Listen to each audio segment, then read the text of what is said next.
Yo everyone, this is Julie and we're back with more Mage Wars. Today I'm playing this stray with Beastmaster versus MysticChaos, who is playing the Siren. I'm playing my probably favorite Beastmaster book, which has made itself the name as Crocadoodle, because my Skull's crocodile is the star of the book.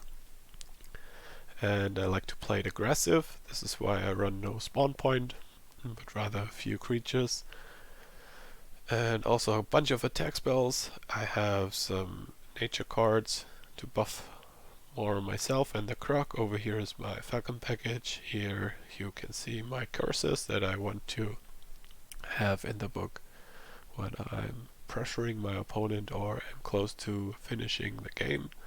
I have some movement control because it's rather important for me to connect my hits. And then I have some undoing, but not too much. This is basically to get rid of the key enchantments that could get in my way. I will start the replay and we will have a look at what MysticChaos is doing. My usual opener with this book is a Falcon, which I want to make pet. And I also have a joint strength, which will go on the Falcon in also every game. And the plan on turn 1 is to make use of both Beastmaster abilities, which is quick summoning and a pet. I either move one, quick cast the pet and enchant it right away if the enemy is coming closer towards me. If my opponent is not coming closer towards me, like MysticChaos is in this game, because he brought out a creature turn 1 with the Mud Golem, and he also goes with a Channeler Booster, so he has one channel more than me, which helps him playing the more long-term game more than it helps myself. So I want to move 2 spaces here and quick cast the Pet Falcon. That leaves me with 20 mana on turn 2, which is enough to get out the Crocodile, which costs 15. You always want to play something alongside with this, which is an enchantment, which costs 2, and even if I would only move 1 and enchant the bird, that would cost me 2 more mana in the first turn, which would let me start turn 2 with 18 mana, which is still enough for a Croc enchantment on it and a reveal for the joint strength. This is why I like this opening very much. When I'm moving 2 spaces in first turn, that saves me 2 mana. I lose 1 action, but I'm also 1 space closer towards my opponent with my Beastmaster, with my Falcon, and with the Croc. And this is, in my opinion, very worth the 2 mana 1 action. This is why I double move in turn 1 versus slower opponents. And you see me here using my mage first, because you never know, one of the creatures of my opponent could move in range for the Falcon. Then I can directly get a hit in, which is not the case here. So I will move him 1 up, I think, to stay 2 zones away, which is especially useful against the Siren, because if she calls him my birdie, then I would have to only move 1 space and not 2, even if he could move 2. So if my Falcon is in this zone over here and it gets Sirens called, it's to move either here or here. Oh no, I just realized that I actually double move here. It shouldn't make too much of a difference.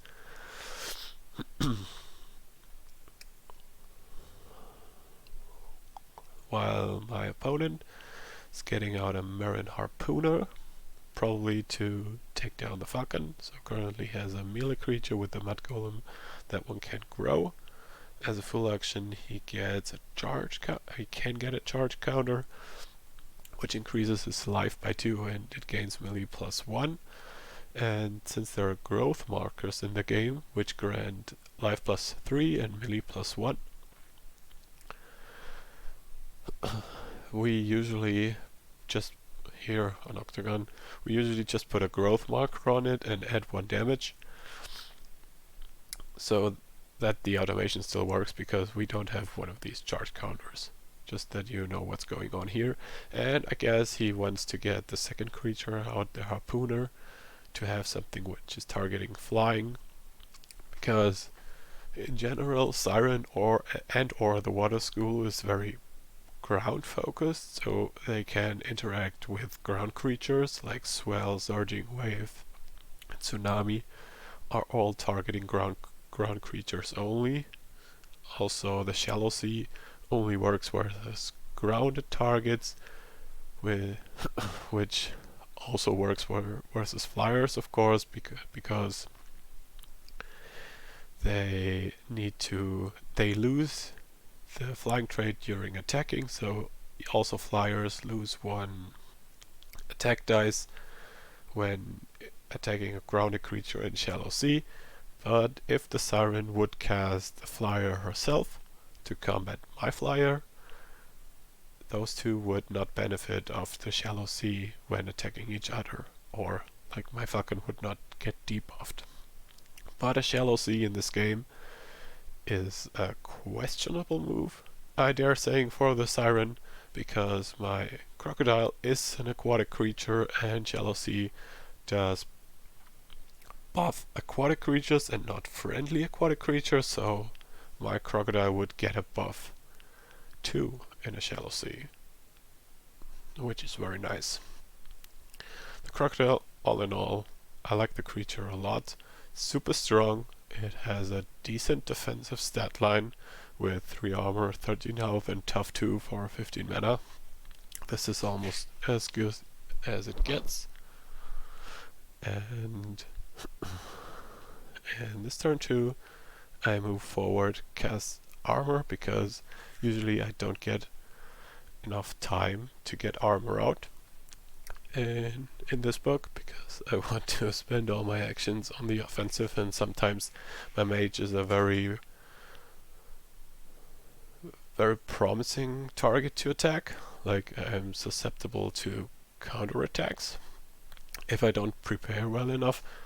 And in this game I just took my time here in turn 3 and got some armor, which is never a bad thing to do, and paired this with a mage bane. Well, my opponent took out the Joint Strength with a Dispel, which is a prime target for a Dispel, because it is unique, which means that you can only have 1 on the board at the same time. And because it's such a strong spell, I definitely wanted to be in my book more than once. So I like it usually when my opponents spend a Dispel, the Joint Strength, because then I just get the next out.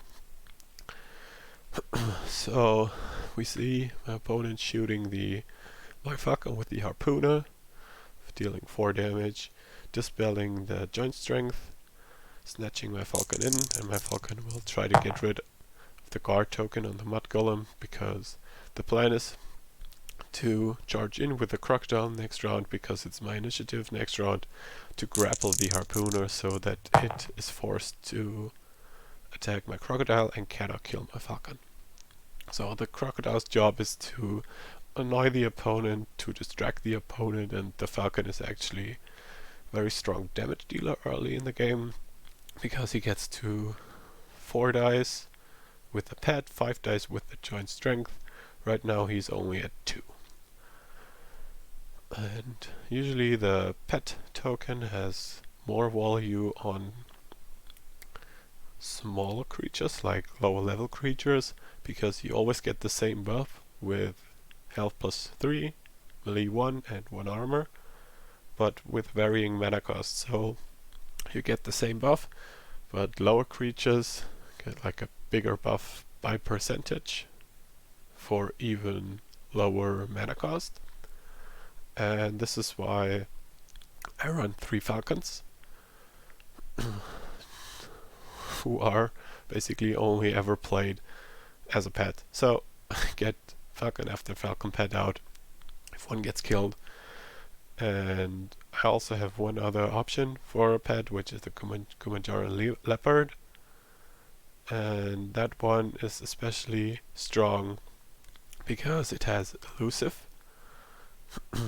and this is very valuable later in the later stages of the game, when opponents, or my opponents, the mages, usually hide behind guards, and elusive just gets around guards.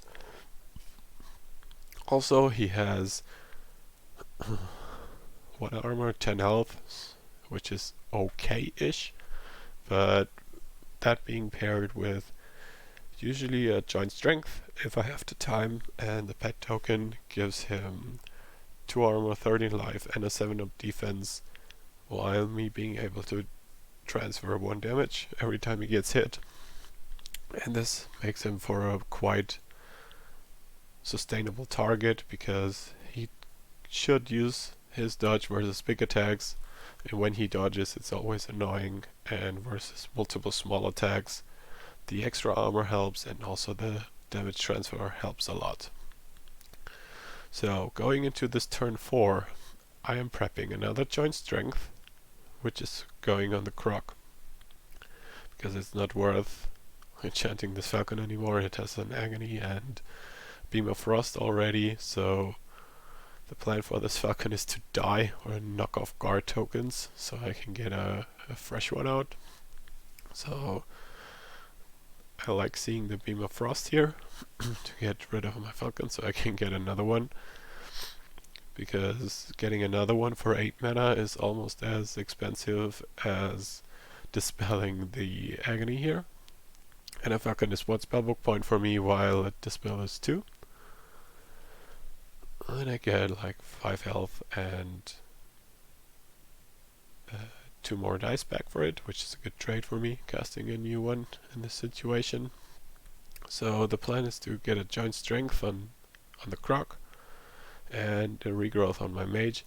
This makes my health a very bad target actually to attack early, and also joint strength with some regeneration on your mage is always a good combo, because you can protect and pseudo heal your creatures with the joint strength, and you heal your mage, of course, and with 2 armor and 2 regen, while being the aggressor you're pretty well protected against counter attacks usually, and especially with the joint strength you can also protect your creatures. So you see the beam of frost against the falcon hitting pretty much max damage here. You can see it in the chat, hitting for 4 damage, which is 3 because of the 1 armor, and the double freeze, which is each freeze is 2 direct damage, or better said 2 life less on living creatures. So next to taking 3 damage from the attack, he would also lose 4 life, and this is why he's ultra dead, like I wrote here in the chat. So my falcon dies while I enchant my Croc. It goes in and snaps the harpooner with a big roll, dealing 8 damage and grappling it. So it cannot snatch and attack my Beastmaster, but has to attack Croc with its melee attack, dealing 2 dice, but because it's grappled, it's a rather complex condition. It rolls 2 dice less versus its grappler, but only a minimum of 1 dice, so he will deal 1 dice of damage here.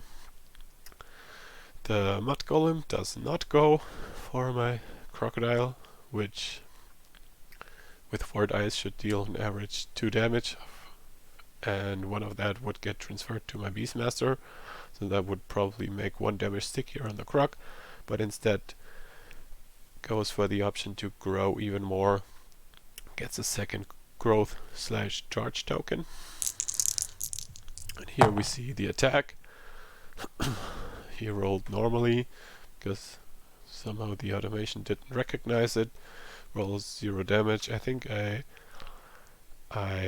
say it here also in the chat that he should have rolled only 1 dice, but I gladly take this result. No damage is fine. I think I even allow him to roll 1 damage, but that gets the same effect. 0 damage. I'm not too sure. So here my Beastmaster goes up 1 enchants himself. I usually want to come closer. So I can also connect my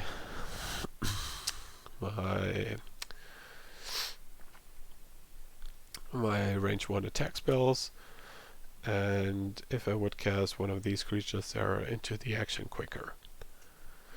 So then we see a very strong play from the Siren here. We see a Lullaby on the Croc, which is very strong because Croc is an offensive creature, and Lullaby is great at when targeting offensive creatures, because in the upkeep phase you roll an effect die, you either get a stun or a daze condition, which is not affected by the tough -2 trait from the Croc, so there is not an option to gain no marker. So you always get a stun or a daze, and versus defensive creatures who like to guard a lot, like interceptors or other creatures that would like to guard, this is basically a 50-50 spell. So if you get a stun, the creature can do nothing. If you get a daze, we'll go on guard, just like nothing happened. But if you target an offensive creature, you either get a stun, which is insane, making the creature useless for a turn, or you get a daze, which is like okay, which makes the creature miss its attack in 50% of cases. So all in all, you basically have with this spell a 75% chance to make an offensive creature do nothing per turn. And this is very strong, especially since the Siren can just use her ability, Infirmata, the song, the lullaby, to make it, to get 4 uses out of it, and getting 4 75% knockouts, I say, or chances to make the Crocodile, which is a level 4 creature, useless for only 7 mana, which is 5 for the lullaby, and 2 extensions, which cost 1 mana each. So 7 mana for making, or for 75% chance to make the Crocodile useless for 4 turns is really strong. So we see Koshade joining the match, and I told him what he missed, which is not too much, but a Pet Falcon dying to a Harpoon and a Beam of Frost. So, start of turn 5, we see Hail Mary action, save the Harpooner type of play, teleporting the Harpooner 2 down in the corner. That means that the grapple is escaped. I should remove this token now. And the grapple condition is lost, and now the Harpooner is free again. If either of the 2 creatures, the grappler or its prey, gets teleported, the grapple condition is destroyed. So I remove the grapple. Harpooner is now 2 away, and the Mud Golem proceeds to go ahead and smack me, dealing 3 damage to me. And my Crocodile is a real hero. Once again, he avoids the daze, hits the mage for 7 attack.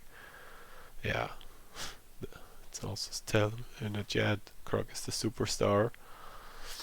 Hits 2 grapples, 1 time through a daze, 2 strong hits. So the Siren is already at 9 damage here. And my Croc gets attacked, dealing 2 damage. And I use the Giant Strength, transferring 1 damage from the Croc to my mage. And I planned Seeking Dispel on whatever was on the Siren this round, but I cannot reveal it or cast it because it got revealed I did not expect it to be a Rhino hide, because he wanted to cast that enchantment on the Mud Golem earlier. And it has psychic immunity, which you can't see here, so I expected it to be a song for some reason, because you cannot put a song enchantment on the Mud Golem, because he's psychic immune and all songs are psychic. So I kinda didn't expect it to be a Rhino hide, and fell right into his trap, wasting my Seeking Dispel and an action here.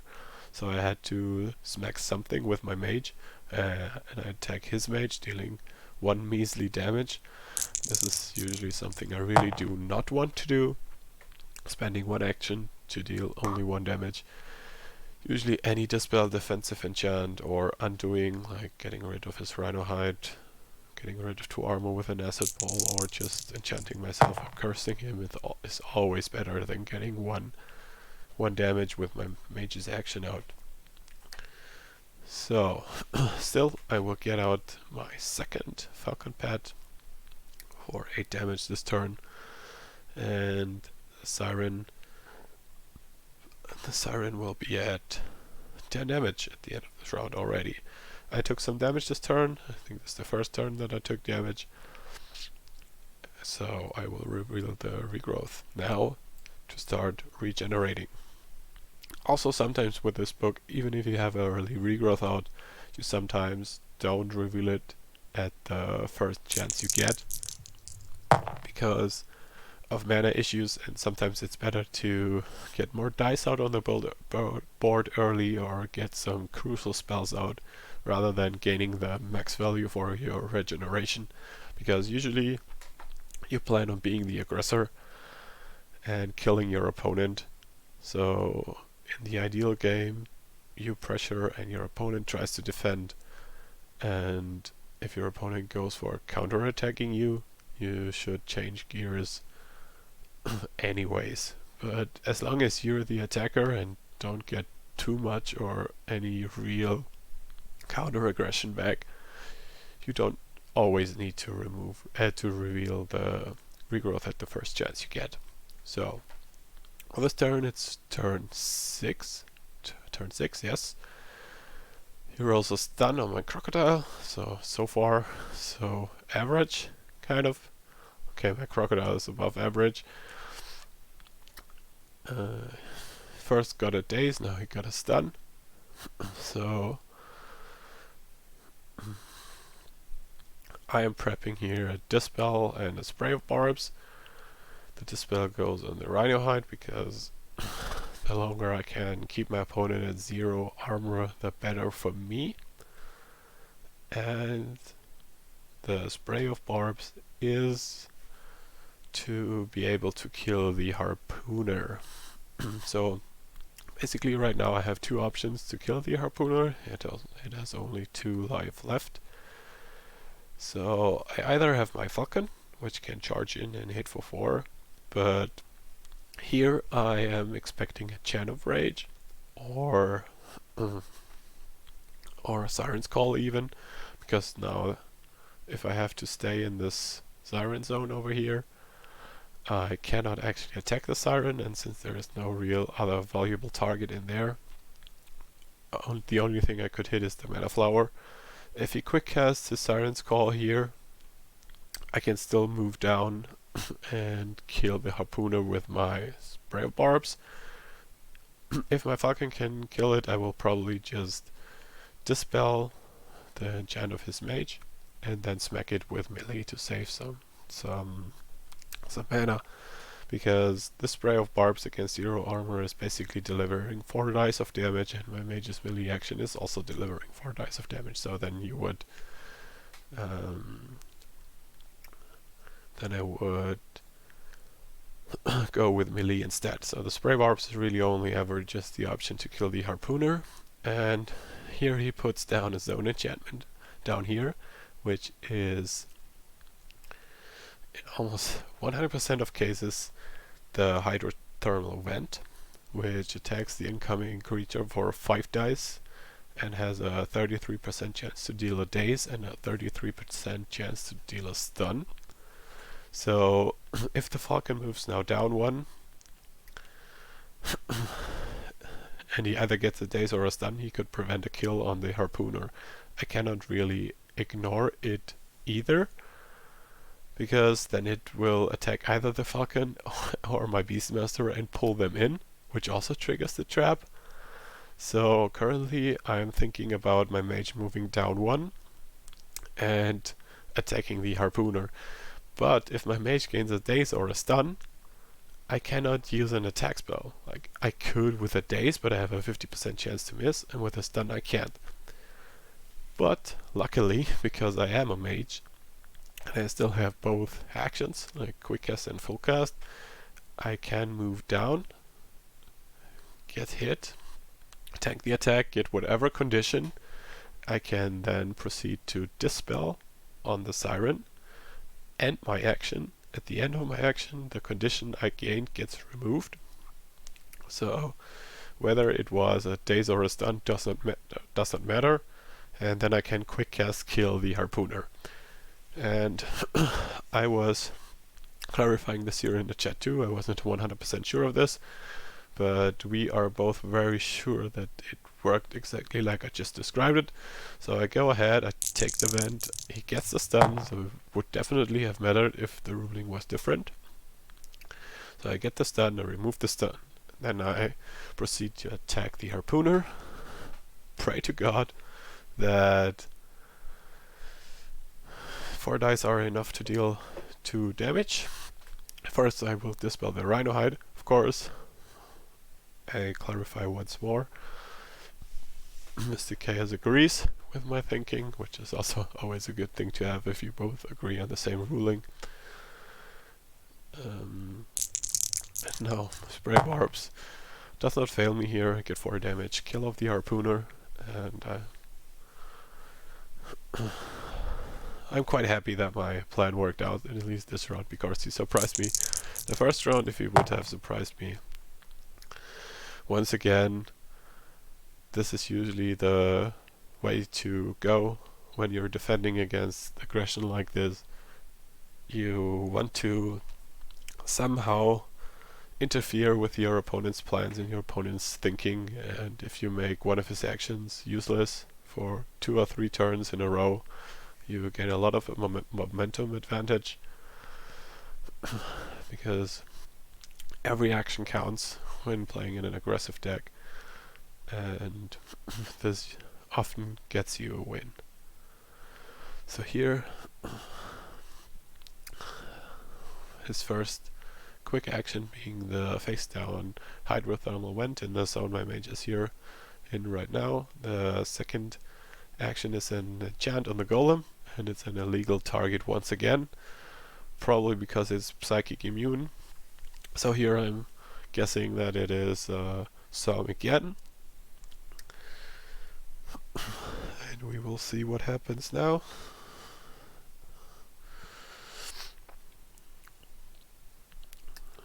If I remember correctly, he just rolls with it and enchants his mage instead, because the mage is a valid option for almost any spell except Eagle Wings and a few others.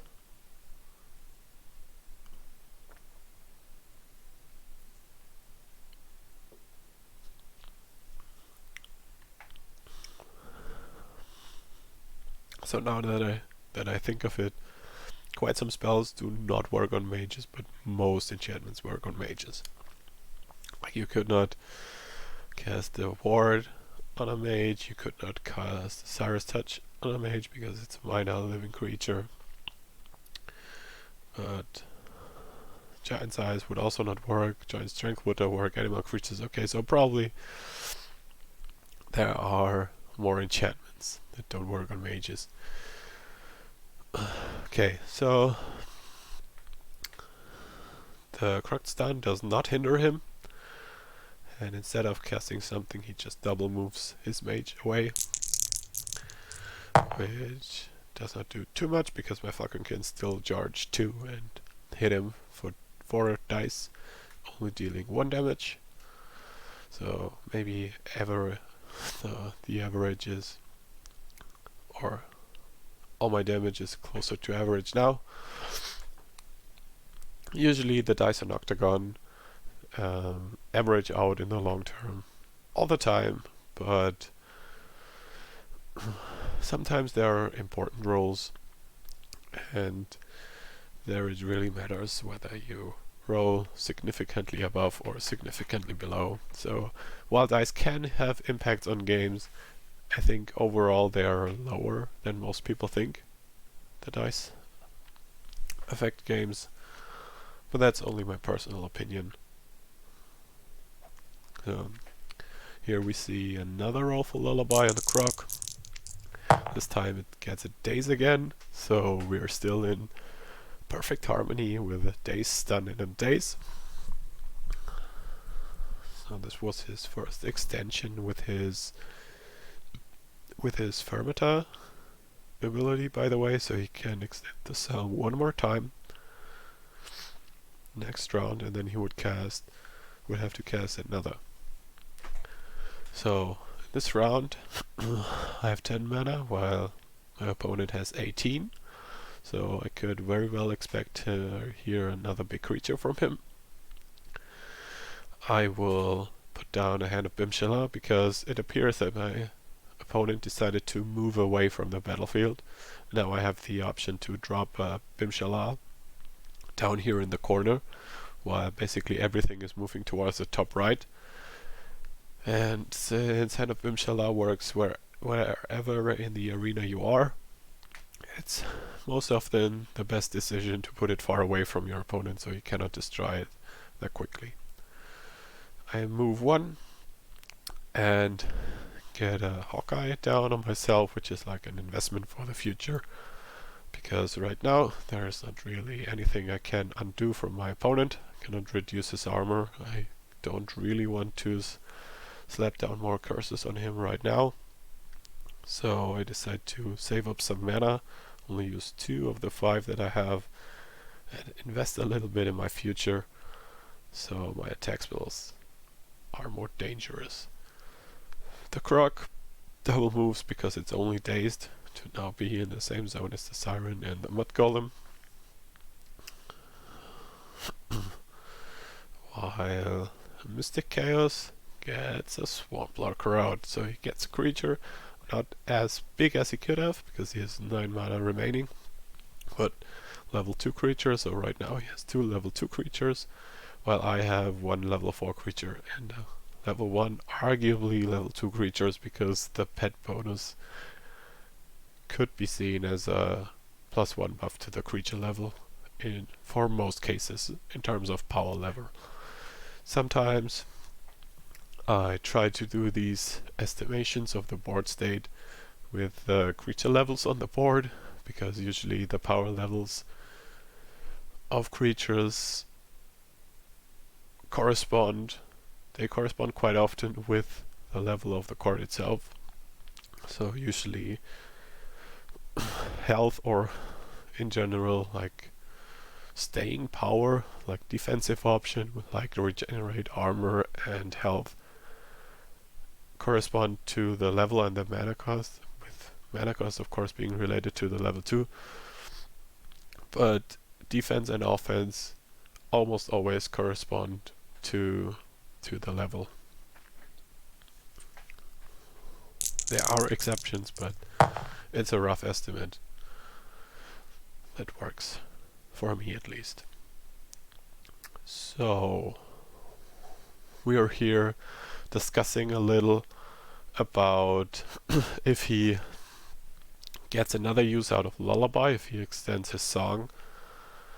And to be honest, I am not 100% sure how it would work, because it is my initiative this round, and as far as I know, the owner of a creature gets to decide the order of effects that get resolved on his creature. So, or the order of effects that get resolved on the cards that are attached to his creature. I think that might be the official ruling. So I fear that Lullaby actually, with the rules as written, would be working like that I get to choose whether it is destroyed first or it gets to apply the token first, because it both happens in upkeep. So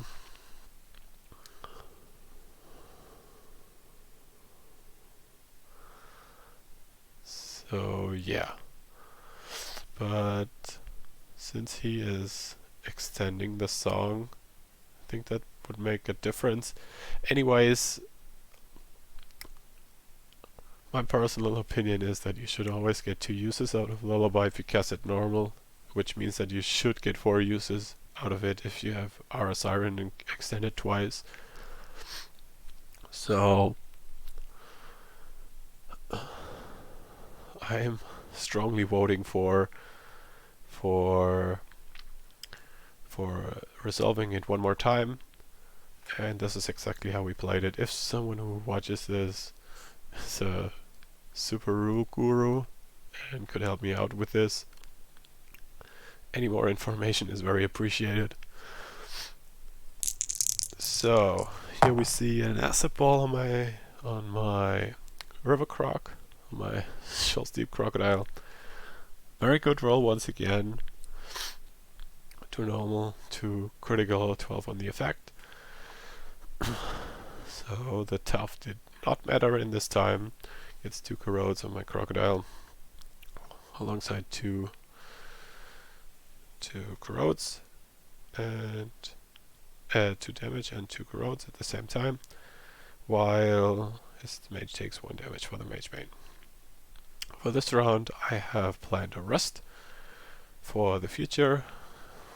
Whenever he plans to get some more armor, then I can say, no, you don't get too much more armor, and a push, so I can move his mage to a zone where my falcon can hit him. With his main action he enchanted his Swamp Lurker. I am guessing this is an offensive enchant. It could be an Overgrowth, it could be a Blood of Courage.